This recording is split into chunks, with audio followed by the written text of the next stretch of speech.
Sinasabing sabay-sabay na nilikha sa lahat ng sulok ang mga unang mamamayan ng daigdig. Noong sila'y mga sanggol pa lamang, mga bubuyog, kambing, at kalapati ang nagpapakain sa kanila, kagaya ng sinasabi ng mga makatang ginawang pagpapasuso sa sanggol na si Hoba. Mas maliit pang dihamak ang mundo noon kumpara sa ngayon, at walang mga bundok-bundok ni mga burol. Walang tala sa kalangitan. Walang dagat, at sa kabuuan, ang mundo'y napakapayak at salat sa ganda kung ihahambing sa ngayon. Ngunit hindi nagsawa ang mga tao sa pagmalas sa langit at lupa, na humuhugot sa kanila ng pagkamangha at paghanga. Parehas nila itong itinuring na walang hanggan ang saklaw, rangya, at karingalan. Nag-uumapaw sa kanilang kaluluwa ang maluwalhating pag-asa, at ang bawat pagdanas sa buhay ay naghahandog sa kanila ng di may larawang kaligayahan. Araw-araw na nadaragdagan ang kanilang kasiyahan, kung kaya sa katagalan ay naisip nilang walang kahulilip ang kanilang kaligayahan. Sa ganitong payapang estado ng pag-iisip nila pinalipas ang kanilang kamusmusan at kabataan.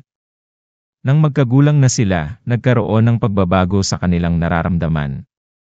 Nang maunsyami ang panganay nilang mga pangarap na pinagsikapan nilang itaguyod, hindi na sila nanalig sa mga ito. Ngunit sa kabilang banda, hindi nakasapat sa kanila ang kasalukuyang ligaya na pumipigil sa kanilang mag-abang sa hinaharap, lalo pat natuklasan nila, maaaring dahil sa nakasanayan na o dahil sa kumukupas ang bighani ng unang danas, na nabawasan ang lugod na handog ng kalikasan at ng iba't ibang tagpo sa buhay kumpara sa noon. Ginalugad nila ang buong mundo, at dinalaw ang malalayong lupain. Madali nila itong naisagawa dahil wala namang karagatan, kabundukan, o anumang harang na pipigil sa kanila. Sa loob lamang ng ilang taon, napatunayan ng karamihan na may hangganan ang daigdig, na hindi naman ganoon kalayo ang mga mohon nito upang hindi marating. Natuklasan din nilang ang lahat ng mga bansa sa mundo, at ang lahat ng tao, pwera na lamang sa ilang pagkakaiba-iba, ay magkakapareho. Pinalala ng mga natuklasan nilang ito ang kawalan nila ng kasiyahan, kaya nga't lumaganap sa mga kalalakihan ang panghihinawa bago pa man sila maging ganap na lalaki. At habang tumatanda ang mga tao, unti-unting naghunos ang pakiramdam na ito, at sumulpot bilang pagkamuhi sa pag-iral, na sa katagalan, saklot ng lumbay, sa kung ano-anong kaparaanan, walang alinlangan nilang nilisan ang liwanag ng buhay na minsan nilang minutya. Ikinagulat ng mga Diyos na mas pipiliin ng mga nabubuhay na nilalang ang kamatayan kaysa buhay, at wawasakin ang sarili ng walang anumang dahilan kundi ang kapaguran nila sa pag-iral. Ikinasindak din nila ng husto ng matuklasan nilang kinasusuklaman ang kanilang mga handog, at walang dudang iwinawaksi ng mga tao. Buong akala nila, ang mundo'y nabiyayaan ng sapat na kariktan, kabutihan, at kaayusan, upang hindi lamang pagtiisang tirhan kundi upang maging isang lubhang kaayang-ayang tirahan ng lahat ng nilalang, lalong-lalo na para sa mga tao, na nilikha nila ng buong ingat at may kamanghamanghang perpeksyon. Sa kabilang banda, dala ng awa sa pighating ipinamalas ng tao, sinapian ng takot ang mga Diyos sa akalang ang pag-uulit at paglaganap ng gawaing ito'y maaaring humantong sa pagkalipol ng sangkatauhan, na taliwas sa tadhana, at mawawala sa kanila ang pinakaperpekto nilang likha, at hindi na nila matatamasa ang papuring mula sa mga tao. Sa gayon, itinakda ni Hoba na pagbutihin pa ang kalagayan ng tao, dahil mukhang kinakailangan iyon, at dagdagan pa ang mga paraan upang lumigaya sila. Idinaing nila ang mapanlinlang na anyo ng mga bagay-bagay, na hindi naman dakila, maganda, perpekto, o samot-sari kagaya ng unang inakala sa mga ito, subalit, ang totoo'y mumunti, tadtad ng depekto, at kabagot-bagot. Wala silang nahihitang lugod sa kanilang kabataan, at lalo naman silang nadidismaya sa kanilang pagtanda.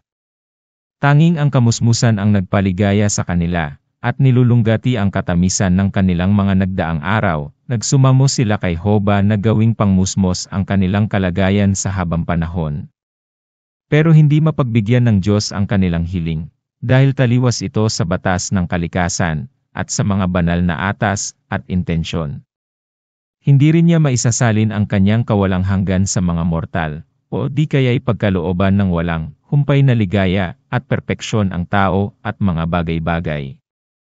Pinakamainam para sa kanyang palawigin ang hangganan ng paglikha, kasabay ng lalong pagpapaganda at pagpaparami ng nilikha sa mundo.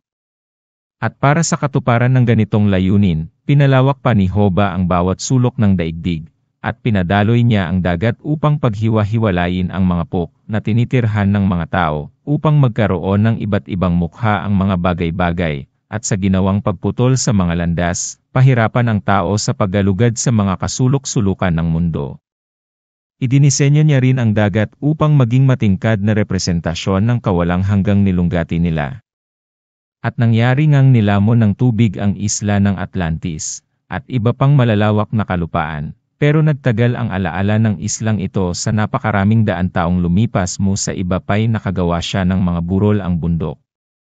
Ikinalat niya ang mga bituin sa kalangitan nangga pinadalisay ang hangin, pinatindi ang kinang at liwanag ng araw, pinatingkad ang mga kulay sa langit nakapaghulma si Hoba ng mga lambak sa pamamagitan ng pagpikpik sa ilang lupalop, at sa pagtatang lalawigan, at ginawang samot-sari. Pinaghalo-halo niya rin ang mga salinlahi ng tao, upang ang matatanda isang henerasyon ay maging kapanabayan ng mga kabataan ng ibang henerasyon. At higit sa lahat, pinaram niya ang kawangis ng kawalang hanggang labis na hinangad ng tao. Hindi man niya ganap na mapagbigyan sila, sa paghahangad na handugan sila ng pampalubag loob at himasin ang kanilang imahinasyon, na alam niyang pangunahing pinanggagalingan ng ligaya nila noong kabataan, gumawa siya ng maraming pama gaya ng dagat. Nilikha niya ang alingaungaw, at itinago ito sa mga lambak at yungib, at ipinagkaloob sa mga gubat ang bahaw at malalim na bulong, kalakip ang mahiwagang indayog ng dahot sanga ng mga puno ito sa kanilang mga pananaginip. Do'y mananamnam nila ang ganap na kaligayahan, na hindi pwedeng nilikha niya rin ang marikit na mundo ng mga panaginip, at binigyan niya ang tao ng kapangyarihang dalawin ipagkaloob sa kanila sa realidad. Ito ang nagsilbing panghalili sa malabot di maaabot na ideya ng ligayang binuo ng tao sa kanilang kaloob-looban, na hindi mabigyang kaganapan ni Hoba, na isinman niya. Sa pamamagitan ng mga ito, nabigyan ng Diyos ng panibagong lakas at sigla ang diwa ng tao, at nagawa niyang paibiging muli ang tao sa buhay, at sa gayon ay napuno sila ng paghanga sa ganda at lawak ng kalikasan. Mas malaon ang itinagal ng kaligayahang ito kaysa nauna. Ang pinakadahilan ng pagtagal nito ay ang pagkakaiba-iba ng edad ng tao, na iyong nalamig at nahapo na dahil sa kanilang karanas ay umalwan ang pakiramdam sa pakikisalamuha sa ibang umaapaw sa rubdob at pangako ng kabataan.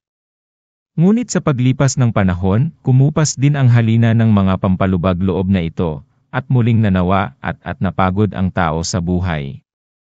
Ganoon na lamang ang panghihinawa nila, kaya umusbong ang tradisyong ikinakabit ng kasaysayan sa ilang mga sinaunang bayan, ang pagsilang sa mga sanggol ay sinasalubong ng luha, at ang kamatayan ng isang magulang ay itinuring na isang okasyon ng pagsasaya sa kanyang pagkakasalba. Di nagtagal, lumaganap ang kasamaan. Nangyari ito dahil inisip ng mga taong binaliwala sila ni Hoba, o di kaya'y dahil hinahamak ng kasawian maging ang pinakamararangal. Isang popular na pagkakamaling ipagpalagay na ang kasawian ng tao ay bunga ng kanyang kalapastanganan at kasamaan. Ang totoo, ang kanyang kasamaan ang bunga ng kanyang mga kasawian. Dahil sa kasaysayan, naliwanagan si Hoba tungkol sa kalikasan ng tao, at naipakita nito sa kanyang hindi sapat para sa kanila, o sa ibang hayop, ang mamuhay ng ligtas sa dalamhati at sakit. Batid niyang anuman ang kalagayan nila'y, hahanapin pa rin nila kung ano ang imposible, at kung hindi sila bihag ng totoong pasakit, ay pahihirapan nila ang sarili sa mga inimbentong sakit. Napagpasyahan tuloy ng Diyos na gumamit ng ibang mga paraan upang mailigtas ang miserableng sangkatauhan. Para sa layuning ito, gumamit siya ng anaganang magluwal ng bagong henerasyon. Inutusan sila ni Hoba na kumuha ng mga bato sa paanan ng bundok at ihagis ang mga ito. Mula sa mga batong ito ay nalikha ang mga tao, at nagkaroon muli ng mga mamamayan ang daigdig. Dahil sa kasaysayan, naliwanagan si Hoba tungkol sa kalikasan ng tao, at naipakita nito sa kanyang hindi sapat para sa kanila, o sa ibang hayop, ang mamuhay ng ligtas sa dalamhati at sakit. Batid niyang anuman ang kalagayan nila'y, hahanapin pa rin nila kung ano ang imposible, at kung hindi sila bihag ng totoong pasakit, ay pahihirapan nila ang sarili sa mga inimbentong sakit. Napagpasyahan tuloy ng Diyos na gumamit ng ibang mga paraan upang mailigtas ang miserableng sangkatauhan. Para sa layuning ito, gumamit siya ng dalawang kaparaanan. Una, sinabuyan niya ang buhay ng mga totoong kasamaan. At ikalawa, gumawa siya ng libo-libong gawain pagkakaabalahan upang mailayo ang tao sa pagninilay-nilay at sa paglulunggati nila ng isang ditiyak at katang-isip na kaligayahan. Nagsimula siya sa pamamagitan ng pagpapadala ng patong-patong na salot at ilan pang di mabilang na mga kalamidad sa layuning iba-ibahin ang mga kalagayan ng buhay upang maiwaksi ang pakiramdam ng kasapatan o pagkabundat na nangyari na dati, at upang mahimok ang mga taong mahalagahin ng husto ang magagandang bagay na mayroon sila sa harap ng mga bagong kasamaang ito. Umasa ang Diyos na matitiis ng tao ang pagkawala ng kasiyahang minimiti nila kapag abala sila't may pinapasang pasakit. Nanalig siyang sa pamamagitan ng mga kapansanan at mga kaabalahan ay mababawasan ang likot ng isip ng tao, matatapyasan ang kanilang yabang, mapaluluhod sila sa altar ng kagipitan, at magiging kontento sa kanilang kalagayan. Batid niyang ang mga sakit at kasawian ang sasawata sa gawaing pagpapatiwakal na dati ay laganap, dahil hindi lang nito pagmumukhaing duwag at mahina ang tao, kundi makatutulong ito upang maikawing sila sa buhay sa pamamagitan ng paghahangad sa pag-iral na ligtas sa mga pasakit. Dahil likas sa mga sawimpalad ang ipagpalagay na may naghihintay sa kanilang ginhawa sa oras na matanggal ang pinakaugat ng kasalukuyan nilang paghihirap. Pagkatapos, nilikha ni Hoba ang hangin at mga ulap, inihanda ang kulog at kidlat, iniabot kay Neptuno ang salapang, nagpakawala ng mga bulalakaw, at nagtakda ng mga eclipse. Sa pamamagitan nito at iba pang kakilakilabot na signos, inisip niyang takutin ang mga mortal paminsan-minsan, dahil alam niyang ang takot at totoong panganib ang pansamantalang magbibigkis sa kanila sa buhay, hindi lang iyong mga nalulumbay, kundi iyong mga sawang-sawa na't handa ng tuldukan ang kanilang pag-iral. Bilang lunas sa pagkabagot noong nakaraan, pinagkalooban ni Hoba ang tao ng hilig at pagnanasa sa mga bagong pagkain at inumin, pero imposibleng makuha ang mga ito nang hindi pinaghihirapan ng husto. Bago ang delubyo, nabuhay ang mga tao sa tubig, halaman, at sa mga prutas na ibinubunga ng lupa, at mga puno, kagaya ng kung paano namumuhay ngayon maging ang ilang mga tao sa California, at iba pang lugar. Nagtakda siya ng iba't ibang klima sa iba't ibang bansa, at itinalaga ang mga panahon sa loob ng isang taon. Bago ito ay hindi nag-iba-iba ang temperatura sa anumang lugar, at napakapanatag at banayad ang bawat himpapawid, kaya't walang kamalay-malay ang mga tao sa gamit ng mga kasuotan. Ngunit ngayon, obligado silang magpakahirap upang remedyuhan ang nagsusungit at kapritsosong lagay ng panahon. Si Merkuryo ang inatasan ni Hoba na maglatag ng pundasyon ng mga unang lungsod, at hatiin ang mga tao sa iba't ibang lahi, bansa, at wika, na pinagbubuklod-buklod ng mga tunggalian at sigalot. Siya rin ang naatasang turuan sila ng musika, at ng iba pang sining na dahil sa kalikasan, at pinagmulan ng mga ito ay tinatawag pa ring banal. Si Hoba mismo ang namahagi ng mga batas at konstitusyon sa mga bagong bansa. At sa bandang huli, bilang pinakadakilang handog, isinugo niya sa sangkatauhan ang ilang gilalas na pantasmang may mga kakayahang nakahihigit sa tao, na binyayaan niya ng pagkalaki-laking impluensya at kontrol sa mga tao ng daigdig. Tinawag silang katarungan, bertud, luwalhati, at iba pa. Sa mga pantasmang ito, may isang tinatawag na pag-ibig, na nooy unang pumasok sa mundo. Dahil bago magkadamit, ang tanging bumabalani sa mga babae at lalaki, ay ang makahayop na silakbo, malayong-malayo sa pag-ibig.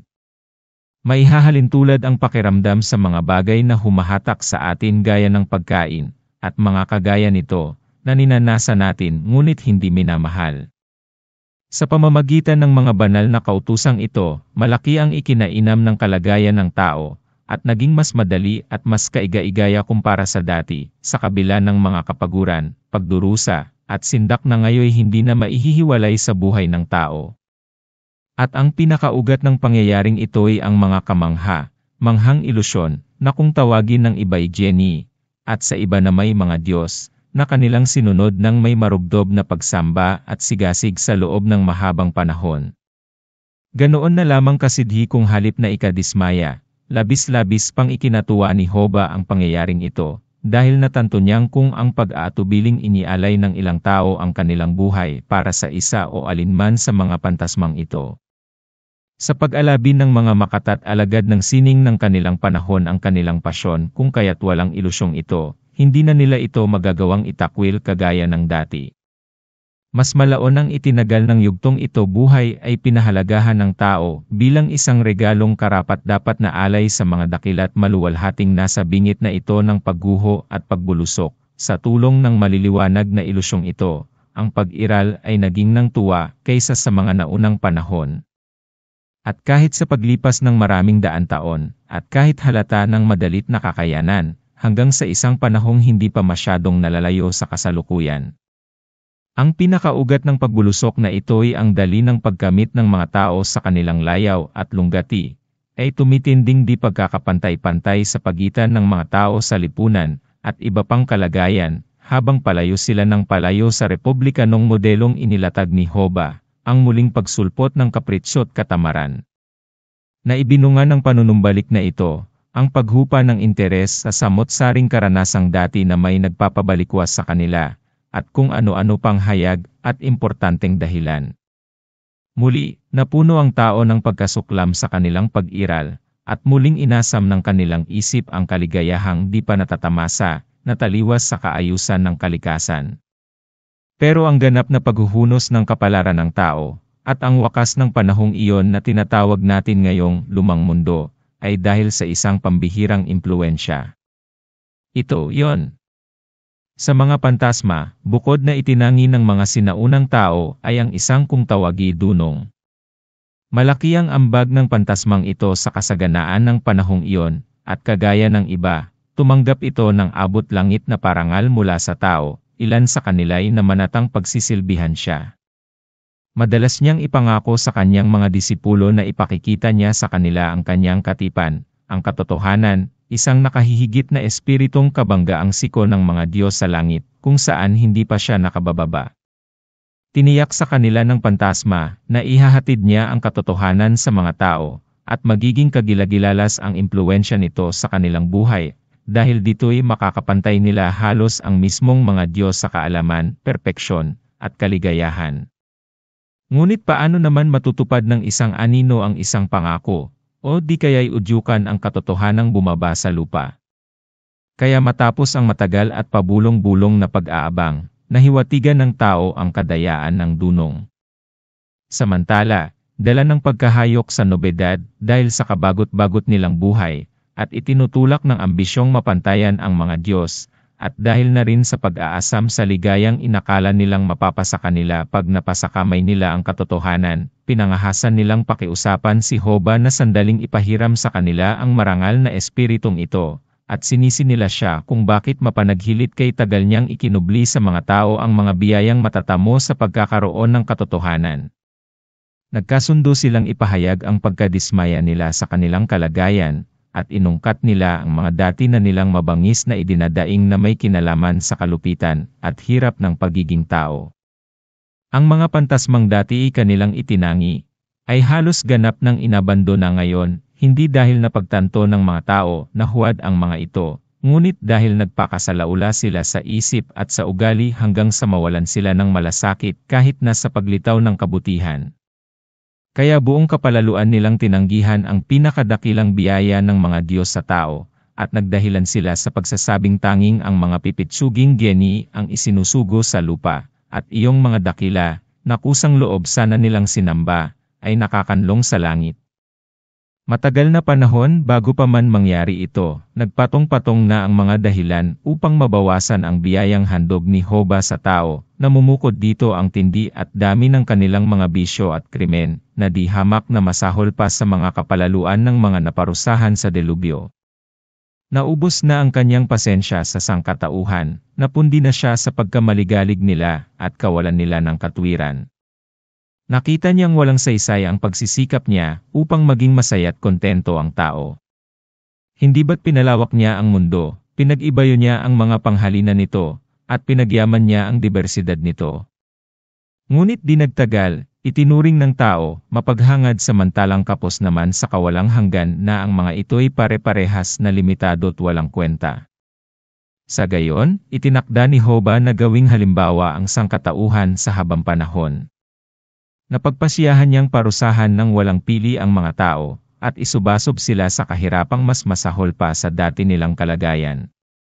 At para sa katuparan ng layuning ito, binalak niyang isugo ang katotohanan sa sangkatauhan, hindi lang panandalian gaya ng hinahangad nila, kundi sa habang panahon, at ibibigay niya rito ang ganap na kontrol at paghahari sa mga tao, sa halip na ang mga pantasmang kinamumuhian na ng husto ngayon. Ikinamangha ng ibang Diyos ang desisyong ito ni Hoba, na malamang na mag-aangat sa sangkatauhan sa antas na makasisira sa kanilang dignidad. Ngunit ipinaliwanag niyang hindi pare-parehas na nakabubuti ang mga geni, at bukod pa rito, hindi naman ugali ng katotohanang magdulot ng parehong resulta sa tao at sa mga Diyos. Kung inilalantad niya sa mga Diyos ang kawalang hanggan ng kanilang ligaya, inihahayag niya naman sa mga mortal ang lawak ng kanilang kawalang kasiyahan, at ipaliliwanag niyang hindi ito nagkataon lamang kundi isang pangangailangang hindi maiiwasan, at panghabang panahon. At dahil napakalala ng mga kasamaang sumasalanta sa tao gaya ng gustong paniwalaan ng mga biktima nito, maaari lamang mahinuha kung gaano katinding salot ang katotohanan para sa tao. Malalantad sa kanila kung gaano kapaimbabaw ang lahat ng bagay sa mundo, matutuklasan nilang walang totoo kundi ang kanilang kalungkutan. Higit sa lahat, mawawalan sila ng pag-asa, na hanggang sa ngayon siyang pinakamalakas na pampapanatag at sandalan ng buhay. Sa pagkawala ng pag-asa, mawawalan sila ng pampasigla sa kanilang mga pinagkakaabalahan, at sa gayon, mananamlay ang mga trabaho, industriya, at lahat ng gawaing pangkaisipan, at makikisalo sa kawalang tinag ng puntod ang lahat ng nabubuhay. Ngunit sa kabila ng kanilang pagdurusa at pagkatenga, patuloy na babangungutin ang tao ng mga dati nilang inaasam na kaligayahan, mas matindi at mas mabilis nga lang, dahil hindi na sila nalilibang ng mga alalahanin at ng halina ng paggawa. Tatanggalin din sa kanila ang kapangyarihan ng imahinasyon, ang huwagang pwedeng mag-isang tumangay sa kanila sa mundo ng aliw na maihahalin tulad sa kaligayahang kanilang minimithi. At, sabi ni Hoba, lahat ng mga kinatawa ng kawalang hanggan na sinadya kong ihasik sa mundo upang linlangin at bigyang kasiyahan ang tao, at lahat ng kalat-kalat na ideyang nagpapahiwatig ng kaligayahan, na isinalin ko sa kanilang utak, ay luluhod sa doktrina ng katotohanan. Ang daigdig, na dating namuhi sa kanila, dahil sa amor propyo nito, ay hihigtan pa yon kapag nabatid na ang mga totoo nitong dimensyon, at kapag nabunyag na sa tao ang lahat ng lihim ng kalikasan. At sa bandang huli, sa paglalaho ng mga pantasma, na siyang tanging nagpaningning sa pag-iral, mawawala ng patutunguhan at halaga ang buhay ng tao. Mawawala maging ang pangalan ng mga bayan at bansa, dahil maglalahong kasama ng patriotismo ang lahat ng insentibo sa pagkakaroon ng sariling bayan. Magsasama-sama ang mga tao't bubuo ng isang nasyon at isang lipi, gaya ng sasabihin nila, at manunumpa ng universal na pagsinta sa liping yon. Pero ang totoo'y pinakamabuhay ang pag-iisang mabubuo nila, magkakawatak-watak sila bilang mga individual. Dahil wala nang natatanging bansang sisintahin at dayuhang kamumuhian, mapuput ang tao sa kanyang kapwa, at sarili lamang ang mamahalin. Hindi malirip-lirip ang kasamaang idudulot nito. Magkagayunman, hindi tutuldukan ng tao ang kanilang kalungkutan sa pamamagitan ng pagkitil sa kanilang buhay, dahil sa sulsol ng katotohanan, ay magiging sinduwag at sing-miserable lamang sila. Paigtingin ng katotohanan ang pait ng kanilang pag-iral samantalang tinatanggalan sila ng sapat na tapang upang kitlin ito. Dahil sa mga sinabing ito ni Hoba, naawa ang mga Diyos sa sangkatauhan. Para sa kanila, ang ganito ngunit nagpatuloy si Hoba, kahit paano, may matitirang pampalubag loob para sa mga tao na magmumula sa kabila ng halos kawalang hanggan ng taglay niyang kapangyarihan, ay mukhang hindi mananaigti sa pantasmang pag-ibig, na balak kong bukod tanging iiwan sa mga tao. At maging ang katotohanan, ibig, o magtatagumpay na itaboy ang pantasmang ito palayo sa mundo, bagaman walang katapusan na kanilang pagtutunggali. Sa gayon, ang buhay ng tao, na mahahati sa pagsamba sa katotohanan at pag-ibig, ay bubuuin ng dalawang panahon, at sa itatagal ng mga ito'y halinhinang kukontrolin ng mga ito ang kanilang pag-iral, kagaya ng sa ibang hayop. Mamahalin nila ang buhay, dahil sa buhay, at hindi dahil sa kung isip at kilos. Sa mga matatanda, imbes na aliw na hatid ng pag-ibig, ipagkakaloob ang pagiging kontento sa ano pa mang aliw o pakinabang na nakukuha nila mula rito. At ganoon nga, tinanggal ni Hoba ang mga pantasma sa daigdig, maliban sa pag-ibig, ang pinakaabalahat, at isinugo ang katotohanan sa sangkatauhan upang pamahalaan sila sa habang panahon. Hindi naman natagalan ang pagsulpot ng mga kahihinatnang inasahan ng Diyos.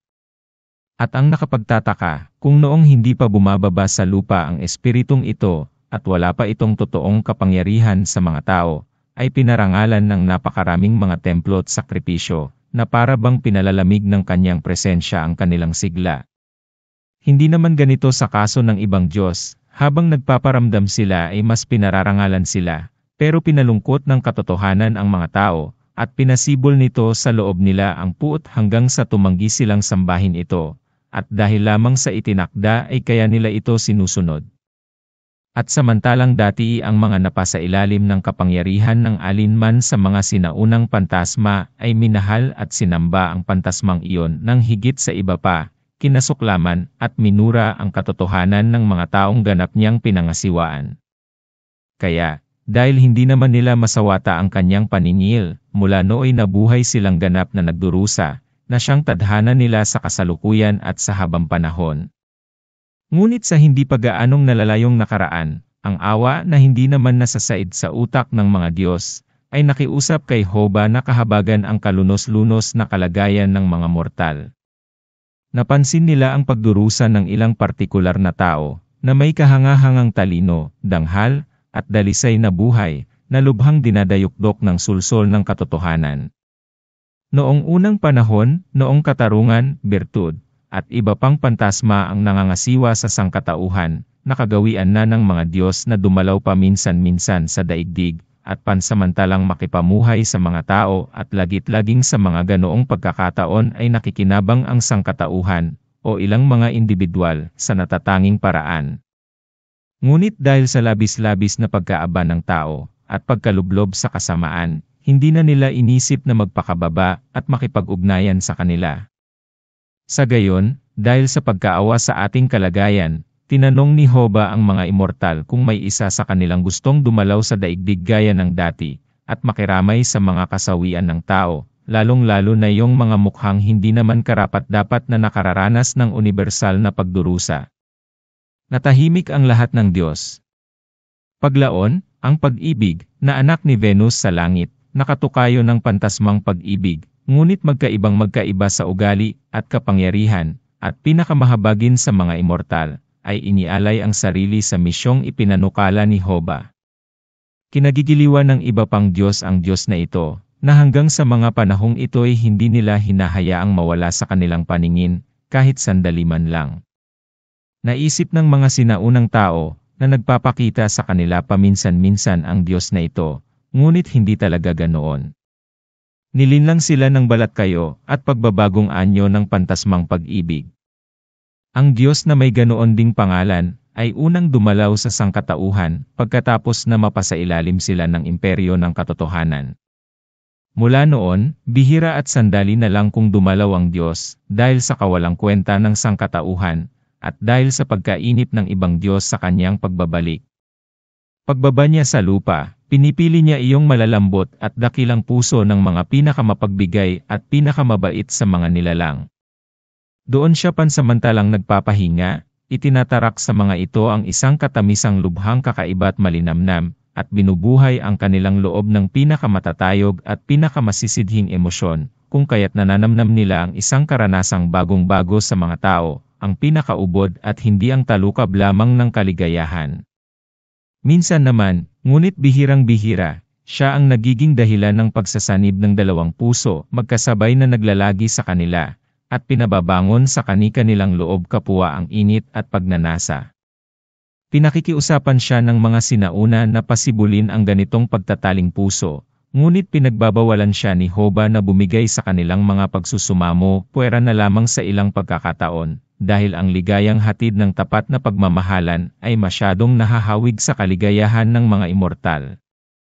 Pinakamasayang mortal ang taong pinananahanan ng pag-ibig. At hindi lamang siya binibiyayaan ng presensya ng Diyos, pero binabasbasan din siya ng mga sinauna't mahiwagang pantasma, na kahit pa nakahiwalay sa tao, sa pahintulot ni Hoba, ay sumusubaybay sa landas ng pag-ibig, sa kabila ng matinding pagtutol ng katotohanan, ang mortal nilang kaaway. Ngunit ang katotohanan, gaya sa iba pang genie, ay walang kakayahang sansalain ang kagustuhan ng mga Diyos.